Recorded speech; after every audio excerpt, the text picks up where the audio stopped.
mjög mikilvægt að íbúar á svæðinu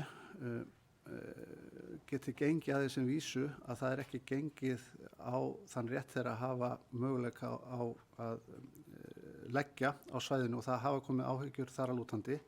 að þá bóki bæjarstjórn svohljóðandi að gefnu tilefni árétta bæjarstjórn að aðgengi íbúa að bílastæðum, þar með talið bílastæðum fyrir hreyfihamlaða, verði tryggt á framkvæmda tíma. Og það má kannski segja að það liggi í þá líklega í skipulagslögunum eða í það minnsta með reglugerðinni með skipulagslögunum en einhverju síður að þá viljum við árétta þetta sérstaklega og fara í það að liggja vel yfir því. Ég ætla líka samt sem áður að taka það fram að ég bara mjög stoltur að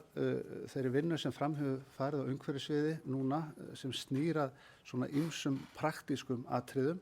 eins og aðgengi fyrir fatlaða, möguleika á að gera aðgengi betra, hvernig hægt að skipta svæðinu upp í áfanga þannig að það sé hægt að leysa akkurat þessi vandamál sem við verum að ávarpa hér með bílastæðin.